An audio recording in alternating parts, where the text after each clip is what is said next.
Hello guys, welcome to my channel. This is a small video on TCA cycle, Krebs cycle जिसको हम बोलते हैं, हम इसको सिट्रिक एसिड साइकिल भी कहते हैं। तो देखिए, TCA साइकिल हम इसको क्यों बोलते हैं, TCA का फुल फॉर्म अगर आप मेरे से पूछोगे तो मैं कहूँगा TCA का मतलब होता है tri carboxylic acid and then cycle. ठीक है, ट्राई का मतलब तीन, ठीक है। कार्बोक्सिलिक एसिड ये ग्रुप होता है, फंक्शनल ग्रुप COOH, ठीक है। तो ट्राई कार्बोक्सिलिक एसिड का मतलब हो गया कि तीन कार्बोक्सिलिक एसिड का होना, ठीक है। COOH तीन प्रेजेंट हैं किसी कंपाउंड में, that is try carboxylic acid, है ना। तो ये यूज करा गया है सिट्रेट आइसोसिट्रेट, जो इसके अंदर इनिशियली जो हमारी ये TCA साइकिल होती है इसके अंदर इनिशियली यही कंपाउंड्स बनते हैं and they contain try carboxylic acid groups, ठीक है। ओके, इसको हम क्रैब साइकिल भी बोलते हैं on the name of that scientist who discovered it, right. इसके अलावा इसको हम सिट्रिक एसिड साइकिल भी बोलते हैं। अच्छा, सिट्रिक एसिड साइकिल इसलिए बोलते हैं क्योंकि इसके अंदर जो पहला कंपाउंड बनता है ना सिट्रिक इस TCA साइकिल में, सबसे पहले जो कंपाउंड बनता है दैट इज सिट्रेट, वो होता है सिट्रेट, ठीक है। अच्छा, सिट्रिक एसिड और सिट्रेट में क्या फर्क है? Citric acid actually it's COOH, ठीक है, और सिट्रेट यानी ये आयनाइज्ड फॉर्म में हो गया, और मैक्सिमम चीज़ें हमारी बॉडी में आयनाइज्ड फॉर्म में ही होती हैं, ठीक है। तो सिट्रेट जो पहला कंपाउंड बनता है that's why it is known as citric acid cycle, right. कोई आपसे पूछे कि ये पाथवे एनाबॉलिक होता है या कैटाबॉलिक होता है, बता दो, तो आप उसको बोलोगे नहीं भैया, एनाबॉलिक भी नहीं है कैटाबॉलिक दोनों है, आई मीन एनाबॉलिक भी है और कैटाबॉलिक भी है। दैट्स वाई हम इसका एक छोटा सा अलग नाम दे देते हैं, एम्फीबॉलिक पाथवे। क्या बोल देते हैं हम उसको? एम्फीबॉलिक पाथवे बोल देते हैं। कैटाबॉलिक भी है और एनाबॉलिक भी है। अब हमें ये देखना है कि कैटाबॉलिक कहाँ पर है और एनाबॉलिक कहाँ पर है। So let's look into the role of catabolic role of TCA, कि TCA कहाँ पर कैटाबॉलिक रोल कर रहा है, ठीक है। तो जो भी मैक्रो मॉलिक्यूल्स हैं जनरली, जैसे हमारे कार्बोहाइड्रेट्स हैं, फैट्स हैं, प्रोटीन्स हैं, कीटोन बॉडीज हैं, ये सारे के सारे जब भी कैटाबोलाइज होते हैं ना, they form common thing which is acetyl coenzyme. After catabolizing they form acetyl coenzyme A, और एसिटाइल कोएंजाइम A बाद में कहाँ एंटर करता है? वो जाता है TCA के अंदर फाइनली। तो TCA जो है ये क्या है? ये फाइनल कॉमन कैटाबॉलिक पाथवे है। बात समझ में आ रही है? TCA is final common catabolic pathway, ठीक है। ये हो गया इसका catabolic role, right. Catabolic role हो गया कि सारी चीजें कैटाबोलाइज करके फाइनली TCA में ही जा रही हैं। कैटाबॉलिज्म हो रहा है ना, यहां पर सारे कंपाउंड्स टूट रहे हैं, ठीक है।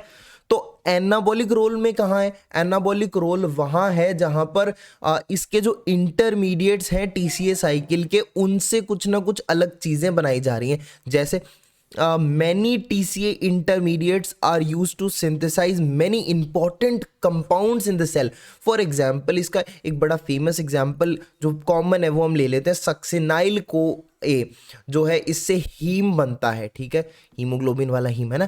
तो सक्सिनाइल को ए से हीम बन रहा है, this is a anabolic role. कुछ बन रहा है ना, फॉर्मेशन हो रहा है किस चीज का? तो एनाबॉलिज्म। तो this is anabolic role of TCA। ऐसे आपको बहुत एग्जाम्पल्स मिल जाएंगे, जब आप अपनी बुक में थ्योरी पढ़ोगे तो आपको और भी ऐसे एग्जाम्पल मिलेंगे, so you can add that also. Now एक चीज बताओ, मैंने अभी बोला कि एनाबॉलिज्म हो रहा है, यानी TCA के जो इंटरमीडिएट्स हैं उनसे कुछ चीजें बन रही हैं सेल के अंदर, कुछ कंपाउंड्स बन रहे हैं।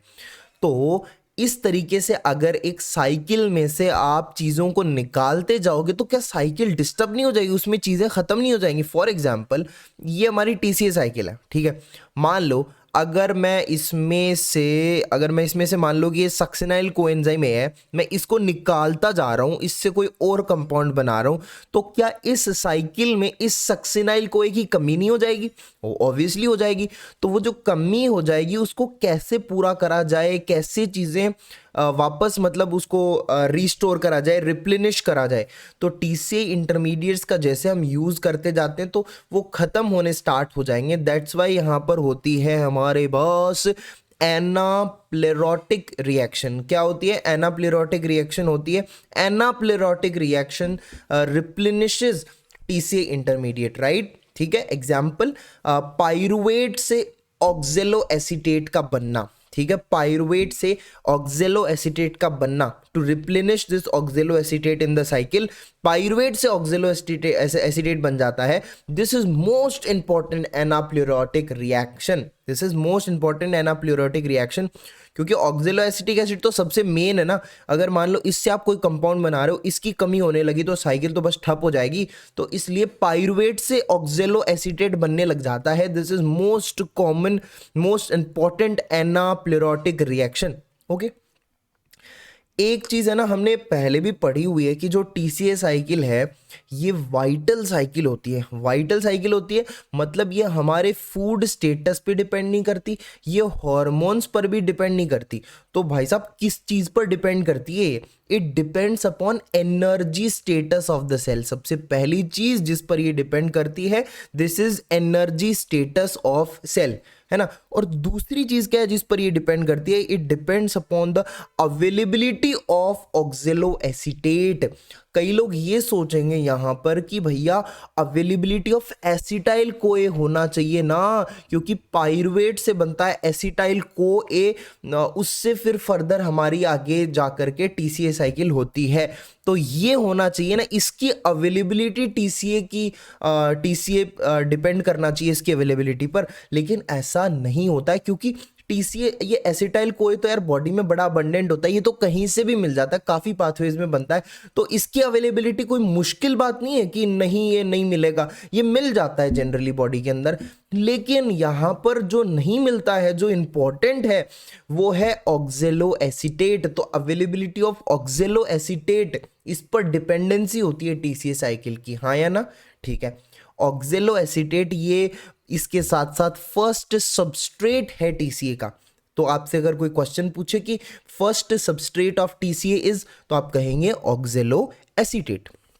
अगर आपसे कोई पूछे कि कैरियर ऑफ टीसीए, ये नाम किसको देते हैं? ये हम नाम देते हैं ऑक्जेलो एसीटेट को। कंफ्यूज मत होना, carrier of TCA is ऑक्जेलो acetate, not acetyl coenzyme. ठीक है, नेक्स्ट चीज, ऑक्जेलो एसीटेट का एक बड़ा इंपॉर्टेंट रोल है, ये कैटालिटिक रोल प्ले करता है मोस्टली इन टीसीए। टीसीए के अंदर इसका कैसा रोल होता है? Catalytic role.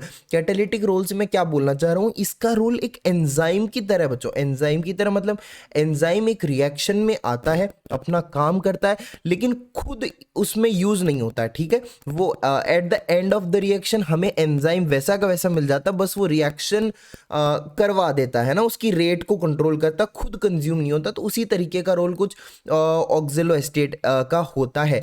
कैसे होता है देखो मैं बताता हूँ। फॉर एग्जाम्पल यहाँ पर हमारे पास ये साइकिल है, इसका छोटा सा रूप देखो, ऑक्जेलो एसीटेट से स्टार्ट हुई, यहाँ पे ये फर्स्ट सबस्ट्रेट है इसका, यहाँ से एसिटाइल कोएंजाइम ए आया, सिट्रेट बना एंड ब्ला ब्ला ब्ला, बहुत सारी इंटरमीडिएट्स बने, देन फाइनली आप देखोगे कि फिर से ऑक्जेलो एसीटेट बन जाता है। इसका मतलब ये जितना शुरू में था फिर लास्ट में हमें उतना ही मिल जाता है। तो ये एक कैटालिटिक रोल प्ले करता है टीसीए के अंदर। ठीक है, अब टीसीए को जरा आराम से समझ लेते हैं, एक एक करके शांति से, ध्यान से। ठीक है, पहला सबस्ट्रेट है ऑक्जेलो acetate which is a 4 carbon compound. Carbon का नंबर याद रखिएगा, 4 कार्बन का कंपाउंड है। यहां पर इसके साथ आकर के जुड़ेगा acetyl CoA which is a 2 carbon compound. हाँ, एक चीज एसिटाइल कोए के बारे में यही देख लेते हैं कि ये टीसीए साइकिल का इंटरमीडिएट नहीं है। जैसे कि मैंने यहाँ पर बाकी बना रखे हैं ना, बाकी सारे ये जैसे ऑक्जेलो एसीटेट बना रखा है, यहाँ पर ये मैलेट है, यहाँ पर ये फ्यूमेरेट है, यहाँ पर ये सिट्रेट है, ये सारी चीज़ें बना रखी हैं, ये सारे के सारे टीसीए के इंटरमीडिएट्स हैं। लेकिन ये एसिटाइल कोए है, it is not an intermediate, इसलिए मैं इसको अलग हाइलाइटर से हाईलाइट कर देता हूँ कि ये भाई साहब इंटरमीडिएट नहीं है, not an intermediate of TCA.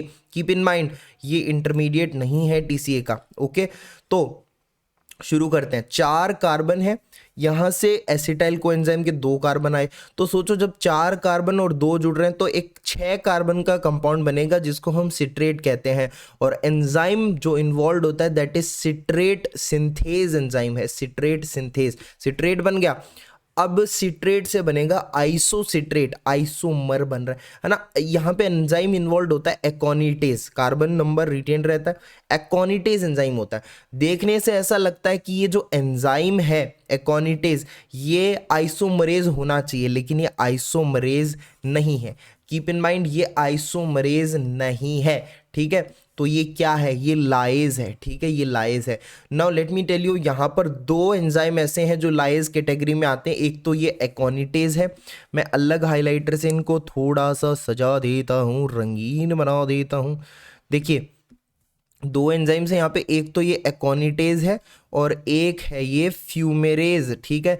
ये दोनों ही लाइज की कैटेगरी के अंदर आते हैं। देखो मैंने यहाँ पे लिख दिया है, दोनों ही ये फ्यूमेरेज एंड एकोनिटेज आर लाइज, ठीक है। ओके, नेक्स्ट चीज, अब आइसोसिट्रेट बन गया है, कार्बन का नंबर 6 है, ओके चलो अच्छी बात है, 6 नंबर चल रहा है। अब आगे बढ़ेंगे, आइसोसिट्रेट से बनेगा अल्फा कीटोग्लूटारेट, और यहां पर जैसा कि आप देख सकते हो एक कार्बन का CO2 की फॉर्म में लॉस हो जाएगा, ठीक है। तो 6 कार्बन से गाड़ी टपकी 5 पर आ गई। तो यहां पर एंजाइम इन्वॉल्व है आइसोसिट्रेट डिहाइड्रोजिनेज, डिहाइड्रोजिनेज है ये, इसका मतलब यहाँ पर हाइड्रोजन भी निकल रहा होगा, उस हाइड्रोजन को लेने के लिए NAD आ जाता है और NADH बना लेता है। तो याद रखो NADH बन गया। अब आइसोसिट्रेट से अल्फा कीटोग्लूटारेट के कन्वर्जन वाली बात में 5 कार्बन बचे हैं। अब ये अल्फा कीटोग्लूटारेट यहां पर सक्सिनाइल को ए में कन्वर्ट हो जाता है। एंजाइम इन्वॉल्व है अल्फा कीटोग्लूटारेट डिहाइड्रोजिनेज कॉम्प्लेक्स। देखो बड़ा ये सबस्ट्रेट से रिलेटेड ही नाम है, अल्फा कीटोग्लूटारेट, बस डिहाइड्रोजिनेज लगा दो आगे, इजी है, ठीक है। 5 कार्बन आ गए थे यहाँ पे क्योंकि एक लॉस हो गया, फिर एक लॉस होगा CO2, फिर ये 4 कार्बन पर आ जाएगा, 4 कार्बन पर आ जाएगा। डिहाइड्रोजिनेज है, इसका मतलब NADH एक और बना लो फिर, ठीक है। तो 2 NADH अब तक बन चुके हैं प्रोसेस में।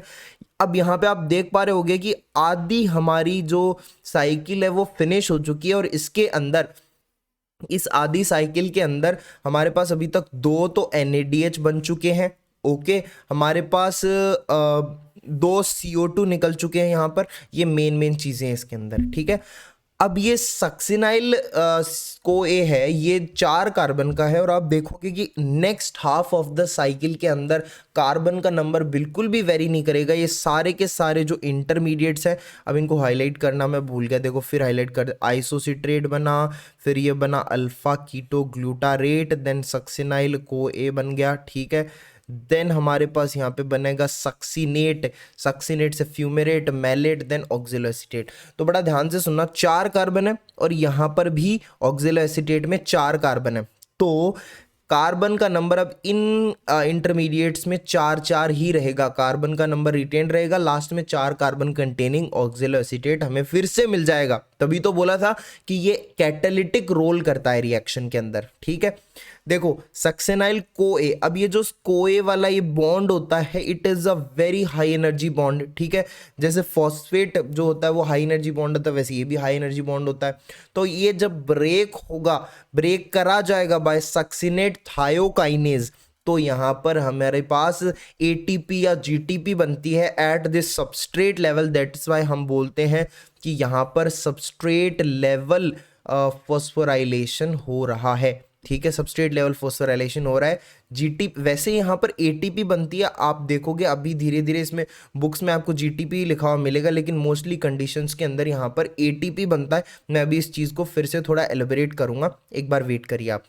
सक्सिनेट बन गया है, सक्सिनेट से बनेगा फ्यूमेरेट, यहाँ एंजाइम आएगा सक्सिनेट डिहाइड्रोजिनेज। अब ये जो सक्सिनेट डिहाइड्रोजिनेज है, इसकी कुछ स्पेशल बातें हैं। पहली स्पेशल बात तो ये है कि ये इनर माइटोकॉन्ड्रियल मेम्ब्रेन में प्रेजेंट होता है, और इनर माइटोकॉन्ड्रियल मेम्ब्रेन में ETS भी होती है ना, ETC, तो ETC में भी ये पार्टिसिपेट करता, भाई साहब ETC में भी ये पार्टिसिपेट करता है, ये सो नो। तो ये इनर माइटोकॉन्ड्रियल मेम्ब्रेन प्रेजेंट होता है। तो सर ये आपने खास अलग से क्यों बताया इसको? मैंने अलग से इसलिए बताया क्योंकि बाकी के जितने भी यहाँ पर एंजाइम इन्वॉल्व है, सारे के सारे मैट्रिक्स में प्रेजेंट है, माइटोकॉन्ड्रियल मैट्रिक्स में, लेकिन यही सक्सिनेट डिहाइड्रोजिनेज है अकेला, this is present in inner mitochondrial membrane. So isn't it special? या इट्स स्पेशल, ऑब्वियसली स्पेशल होता है। और आपको ये भी बात पता होनी चाहिए कि malonate which is a 3 carbon compound, it inhibits succinate dehydrogenase. हाँ जी ठीक है।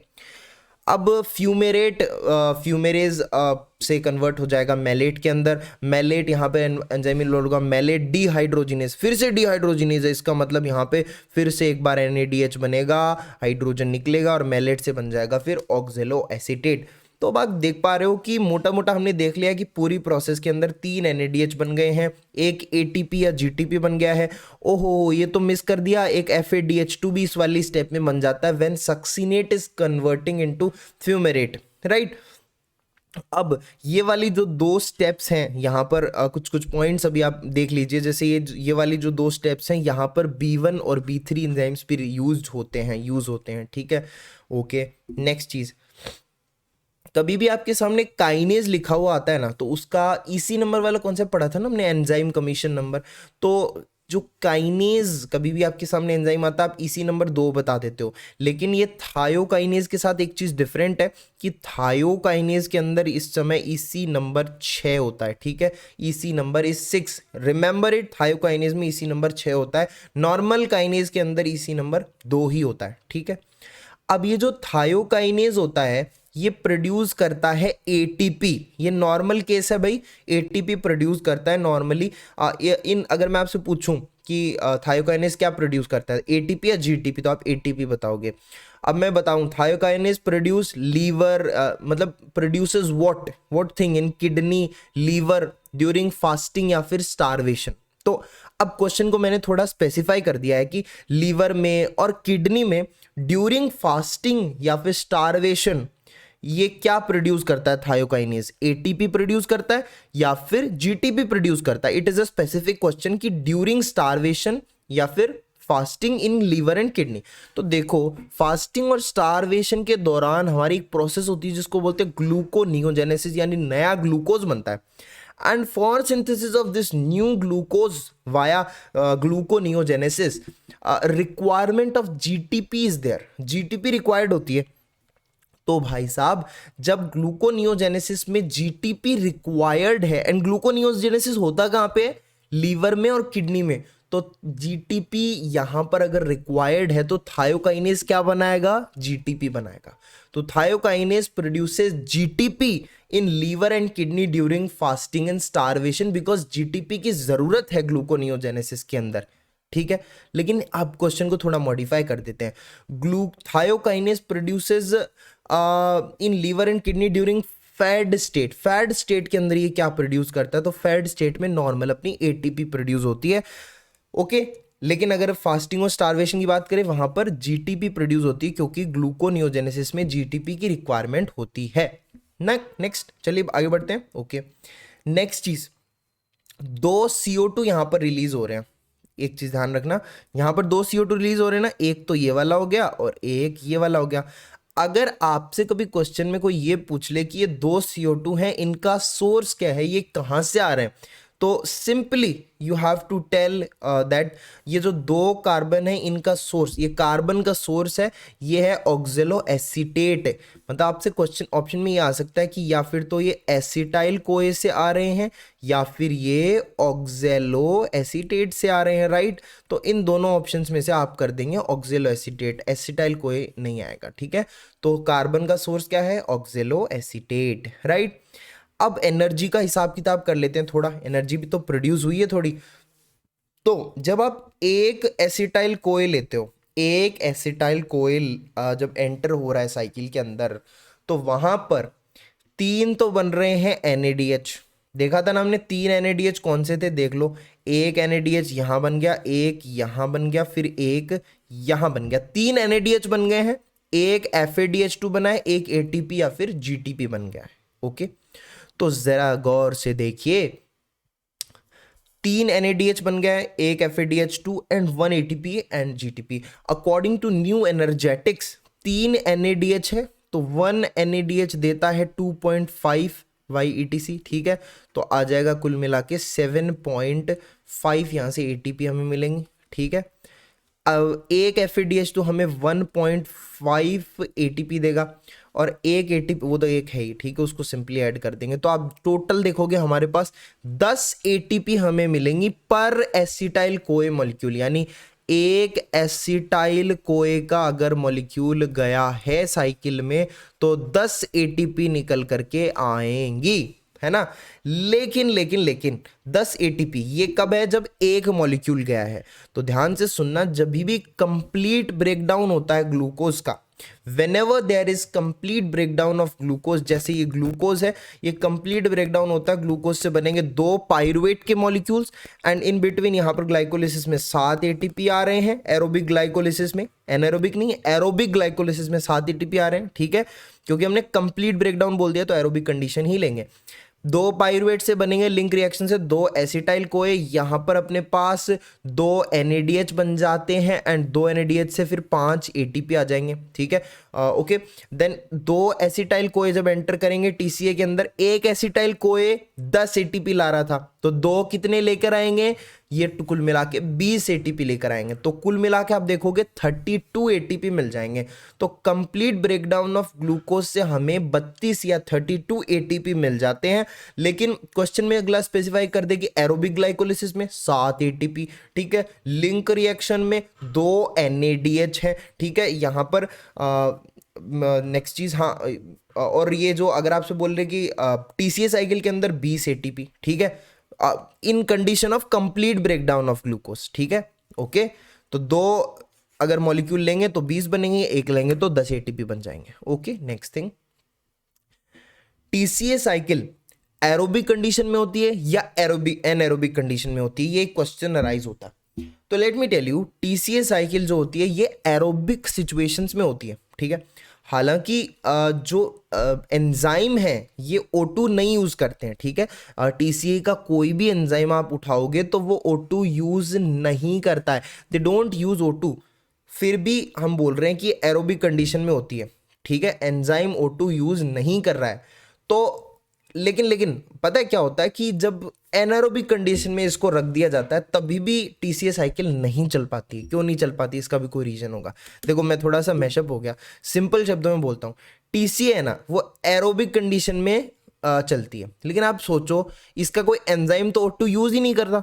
अब भाई एंजाइम O2 यूज नहीं कर रहा, इसका मतलब अगर आप TCA साइकिल को एनारोबिक कंडीशन में चलवाना चाहोगे तो वो चलनी चाहिए ना, लेकिन नहीं चलती है। तो TCA does not occur in anaerobic condition. What's the reason, this is my question. So reason इसका क्या है कि भाई O2 नहीं है, ठीक है, O2 नहीं है, विदाउट O2 के TCA आराम से हो जाएगा, कोई प्रॉब्लम नहीं है, TCA विल अकर, ठीक है। वहां से बनेंगे NADH FADH2, हाँ यहाँ तक भी बात क्लियर है। इसके बाद में हमारे पास ये NADH FADH2 से नॉर्मली 2 मिनट में एनर्जी तो बनेगी नहीं, ETC में जाएंगे। अब ETC बिना ऑक्सीजन के नहीं होगी, अब ETC बिना ऑक्सीजन के नहीं होगी तो इसका मतलब ये NADH FADH2 से हम ATP नहीं निकाल पाएंगे, और यहां से जब आगे चीज नहीं जा रही है तो ये दोनों एक्यूमुलेट होने स्टार्ट हो जाएंगे। And when they start accumulating, है ना, they give negative feedback, they give negative feedback regulation from due to feedback regulation from NADH and FADH2 TCA will not occur, ठीक है, क्योंकि भाई ये बनते जा रहे हैं और FAD और NAD का डिप्लीशन होता जा रहा है। जब ये डिप्लीट हो जाएंगे तो अगली बार TCA कैसे होगी, ठीक है, this is simple thing. Next thing, what are the irreversible steps of TCA। TCA की इरिवर्सिबल स्टेप्स कौन सी होती हैं, एक तो सिट्रेट सिंथेज वाली और एक अल्फा कीटो ग्लूटारेट डिहाइड्रोजिनेज वाली, ठीक है, ये होती हैं irreversible steps of TCA। Citrate synthase कौन सी हैं, एक तो सिट्रेट सिंथेज वाली, ध्यान से सुनो, एक तो है सिट्रेट सिंथेज वाली और दूसरा अल्फा कीटा ग्लूटारेट डिहाइड्रोजिनेज वाली, है ना। ये रहा, एक तो सिट्रेट सिंथेज वाली इट इज इरिवर्सिबल एंड दूसरा अल्फा कीटा ग्लूटारेट डिहाइड्रोजिनेज वाली। तो ये दोनों स्टेप्स हैं which are irreversible steps in this cycle, TCA cycle. Done. Next thing, अब हर रिएक्शन में कोई ना कोई रेट लिमिटिंग एंजाइम जरूर होता है। तो यहाँ पर रेट लिमिटिंग एंजाइम बच्चों एक नहीं, दो नहीं, तीन तीन रेट लिमिटिंग एंजाइम होते हैं। तो rate limiting enzymes of TC की हम बात करें तो सबसे पहले नंबर पर एक तो है सिट्रेट सिंथेज, एक है अल्फा कीटोग्लूटरेट डिहाइड्रोजिनेज, एक है isocitrate dehydrogenase. So these three are the rate limiting enzymes of TCA. Next thing is regulation of TCA. TCA की रेगुलेशन देखो, ध्यान से सुना मेरी बात को। टीसीए की रेगुलेशन तो टीसीए डिपेंड किस पर करता है, मैंने ये बताया था ना, एनर्जी स्टेटस पर डिपेंड करता है। भाई देखो, अगर बॉडी के अंदर एटीपी ज़्यादा है, एनएडीएच ज़्यादा अवेलेबल है, सक्सेनाइल कोएंजाइम ये भी ज़्यादा है, तो ये सारी चीज़ें जब ज़्यादा हैं, ज़्यादा अमाउंट में प्रेजेंट है, तो ये इंडिकेट कर रहा है कि सेल या फिर system is high energy state में, सिस्टम हाई एनर्जी स्टेट में। तो इसका मतलब टीसीए की कोई ज़रूरत नहीं है, टीसीए इनहिबिट होगा। ठीक है भाई, एनर्जी स्टेटस ज़्यादा है, एनर्जी की रिक्वायरमेंट नहीं है, टीसी से एनर्जी मिलती है तो एनर्जी इसलिए इनहिबिट हो जाएगा। ठीक है, and if this NAD and ADP ये अगर ज़्यादा प्रेजेंट है ना, then it indicate low energy status, कि भाई एनर्जी नहीं है, एनएडी ज़्यादा है, एटीपी नहीं एडीपी ज़्यादा है, तो ये लो एनर्जी स्टेट को शो करता है। And after this low energy state it activate TCA, इस पर फिर टीसीए क्या हो जाएगा, एक्टिवेट हो जाएगा। तो सिंपल एंड स्वीट मैकेनिज्म। ठीक है, तो मिलते हैं नेक्स्ट वीडियो में with a new topic. Till then take care, bye bye.